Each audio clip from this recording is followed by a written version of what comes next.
बच्चों, अच्छा आप लोग मुझसे मेंस्ट्रुअल साइकिल समझना चाह रहे थे। देखो बेटा, आप लोग क्लास में अटेंटिव होते नहीं हो या बिल्कुल क्लासेस मिस कर देते हो और बाद में जब टर्मिनल्स आते हैं तो आप लोगों को याद आता है कि हमें ये नहीं समझ आ रही, वो नहीं समझ आ रही। तो देखो इसीलिए क्लासेस लेना इंपॉर्टेंट होता है ना, कि क्लासेस में ईजी करके बताया जाता है, इधर जो बुक में लिखा होता है वो थोड़ा टफ लिखा होता है बेटा।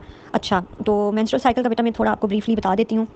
सबसे पहली बात जो लिखी होगी वो तो यही लिखी होगी कि मेंस्ट्रुअल साइकिल होता क्या है। इससे साइक्लिक इवेंट्स होते हैं जो कि जो भी लेडी होती है उसके रिप्रोडक्टिव पीरियड में हो रहे होते हैं, और उसमें क्या साइक्लिक इवेंट्स हो रहे होते हैं वो हम इन डिटेल्ड पढ़ेंगे। और जब ये स्टार्ट होता है मेंस्ट्रुअल साइकिल, एज होती है प्यूबर्टी की, जो एज होती है 12 to 15 ईयर्स, वो क्या होता है उसको कहते हैं मिनार्की। और जब ये परमानेंटली स्टॉप हो जाता है जो कि होता है 45 से 55 ईयर्स तक, तो उस को कहते हैं मेनोपॉज। ओके, ये तो आसान बातें थी, इसमें तो कुछ मुश्किल बात नहीं है ना, तो ये बातें याद रख लेना। उसके बाद बेटा सबसे पहली बात तो ये कि ड्यूरेशन कितना होता है मेंस्ट्रुअल साइकिल का, तो वो होते हैं टोटल 28 डेज़। 28 डेज़ का ये मतलब नहीं कि मेंस्ट्रुएशन जो है वो 28 डेज़ रहेगी, बल्कि इसका ये मतलब कि ये जितने भी फेजेज़ होंगे आगे जो हम एक्सप्लेनेशन में पढ़ेंगे वो 28 डेज़ तक रहेंगे। इनमें से मेंस्ट्रुएशन सिर्फ 5-6 डेज़ रहती है। ओके, अच्छा अब हमने पढ़नी है कि मेंस्ट्रुअल साइकिल में क्या क्या चेंजेस आती हैं।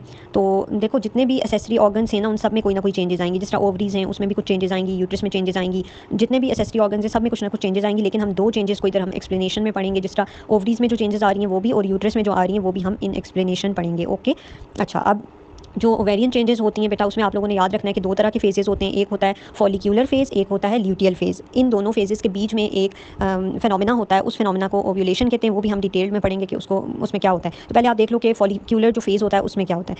अच्छा, सबसे पहले तो ये कि देखो 1st से 5th डे तक रहती है मेंस्ट्रुएशन, उसके बाद 5th डे से लेकर तो जो 14th डे आपका होता है वो कौन सा फेज होगा, फॉलिक्यूलर फेज होगा। और 14th डे पे जाके क्या होगी, ओव्यूलेशन होगी। अब देखो जो फॉलिक्यूलर फेज है, नाम से जाहिर है कि इसमें फॉलिकल्स में कुछ ना कुछ हो रहा होगा। वो सब तो आपको क्लियर है ना कि फॉलिकल्स क्या होती हैं, ओवरीज के बीच में होते हैं, साइक्लिक स्ट्रक्चर्स होते हैं, उसमें ओवम पड़ा होता है। तो इस फेज में बेटा ये होता है कि ओवम भी मैच्योर हो रहा होता है, उसके साथ साथ जो आपके फॉलिकल्स हैं वो भी डेवलप हो रहे होते हैं। ओके, ये तो नाम से जाहिर है कि इस फेज में क्या हो रहा होगा। उसके बाद आ जाती है जी बेटा 14th डे पे ओव्यूलेशन होती है। ओव्यूलेशन का भी इधर काफ़ी एक्सप्लेनेशन में लिखा हुआ है कि किस तरह से होगी। अच्छा, एक फॉलिकल का मैंने आप लोगों को नाम बताया था, ग्राफियन फॉलिकल, उसका स्ट्रक्चर भी देख लेना, मैंने किसी प्रेजेंटेशन में ऐड किया था, वो आप लोग देख लेना, ठीक है। अच्छा, इसमें ये होता है बेटा, ये ग्राफियन फॉलिकल जो है ना किसी फॉलिकल का नाम है, तो इसमें आप लोगों ने ये याद रखना है कि वो जो फॉलिकल है बेटा वो हो जाता है रप्चर, मतलब वो फट जाता है। फटने के बाद उसमें से जो ओवम होता है ना बेटा वो निकल के बाहर आपकी एब्डोमिनल कैविटी में चला जाता है। जब एब्डोमिनल कैविटी में जाएगा तो उसके बाद ये होता है कि मैंने आपको बताया था कि फेलोपियन ट्यूब होती है ना उसके अराउंड, तो फेलोपियन ट्यूब के जो सीलिया होते हैं वो उसको अपनी तरफ अट्रैक्ट कर लेते हैं और वो फिर फेलोपियन ट्यूब में चला जाता है। तो ये जो सारा प्रोसेस होता है जो कि 14th डे पे हो रहा होता है, इसको ओव्यूलेशन कहते हैं। और इसमें ये होता है कि वो हमने पहले पढ़ा था oogenesis में कि ओवम जो होता है वो हैप्लॉइड हो जाता है, मतलब उसमें 23 क्रोमोसोम्स होते हैं और पोलर बॉडीज़ बनती हैं, वो सारी बातें इधर लिखी होंगी। अच्छा, उसके बाद ये बात लिखी हुई है कि ओवम जो है वो 24 से 48 आवर्स के बीच में उसी वक्त फर्टिलाइज हो जाना चाहिए, उसी वक्त उसके फर्टिलाइजेशन का टाइम होता है। अगर उस ड्यूरेशन में वो फर्टिलाइज हो जाता है तो उसको क्या कहेंगे, जाइगोट कहेंगे, ठीक है। स्पर्म से फर्टिलाइजेशन होगी, कहाँ पे होगी ये भी मैंने बताया था कि फेलोपियन ट्यूब में होगी। अच्छा, उसके बाद आगे वो कहानियाँ लिखी हुई हैं कि किस तरह से जाइगोट जो है वो यूट्रस की वॉल में जाके इम्प्लांट करेगा। लेकिन इन केस अगर फर्टिलाइजेशन बेटा नहीं होती तो फिर क्या होगा, ओवम डीजेनरेट हो जाएगा। और ये बात भी लिखी हुई है, राशिद एक बच्चा है सेक्शन ए का, वो पूछ रहा था कि मैम अगर 2 ओवरीज होती हैं तो क्या दोनों ओवरीज ओवम जो है वो रिलीज़ नहीं करती। तो बेटा दोनों नहीं करती, सिर्फ और सिर्फ एक ओवरी जो है वो क्या करेगी, आपका जो ओवम है वो रिलीज़ करेगी, और उस ओवम को उस एग को कहते हैं क्वीन एग। एक जो एग होता है वो डोमिनेंट एग हो जाता है, ठीक है।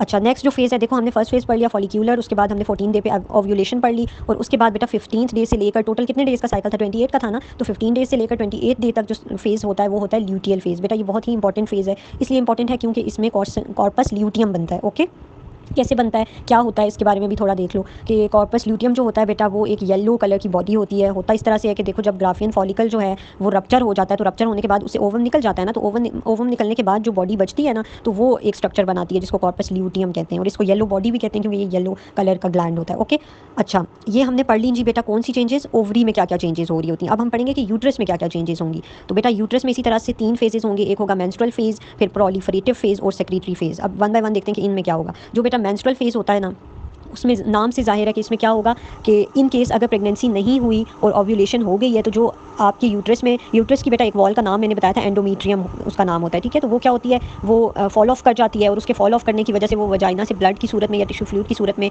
बॉडी से रिमूव हो जाती है, ब्लीडिंग होती है, और उस पूरे प्रोसेस को क्या कहते हैं, मेंस्ट्रुअल ब्लीडिंग कहते हैं। ये मेंस्ट्रुअल फेज में होता है। ओके, मेंस्ट्रुएशन भी कहते हैं, 4 से 5 डेज तक रहती है, मेंसेस भी इसको कहते हैं। अच्छा, तो ये पहला हो गया जी मेंस्ट्रुअल फेज बेटा। अच्छा, जब ब्लीडिंग स्टार्ट होगी तो वो आप कंसीडर करोगे कि ये आपके मेंस्ट्रुअल साइकिल का क्या है, फर्स्ट डे है। ओके, और मेंस्ट्रुअल साइकिल स्टार्ट होने से थोड़ा सा पहले ये होता है कि आपकी बॉडी में जो एस्ट्रोजन और प्रोजेस्टेरॉन हार्मोन्स हैं फीमेल्स के, वो क्या हो जाते हैं, बहुत ज़्यादा रिड्यूस हो जाते हैं, उसी की वजह से मेंस्ट्रुएशन होती है। ठीक, फिर नेक्स्ट फेज़ है जी प्रोलिफरेटिव फेज़, ये रहता है 5 से 14th डे तक, और ये बिल्कुल उसी तरह का फेज़ है जिस तरह हमने फॉलिक्यूलर फेज़ पढ़ा था ना ओवरी में, ये बिल्कुल उसी तरह का होता है।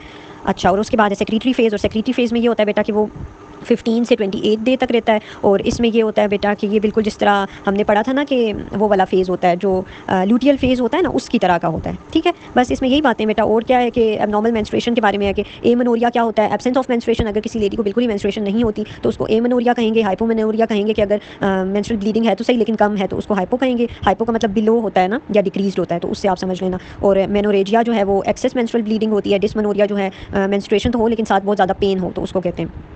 और मेटोरेजिया जो है बेटा वो यूट्रस नॉर्मली तो ब्लीड करता है ना, जो मैंने अभी आपको मेंस्ट्रुअल फेज़ बताया उसमें, लेकिन अगर उसके अलावा भी यूट्रस ब्लीड करना स्टार्ट कर जाए मेंस्ट्रुएशन के बीच में तो उसको कहते हैं मेटोरेजिया। ठीक है, अब ये मैंने बहुत एक्सप्लेनेशन से आपको बता दिया, चलो मैं यूट्यूब में भी ये अपलोड कर दूँगी। ओके।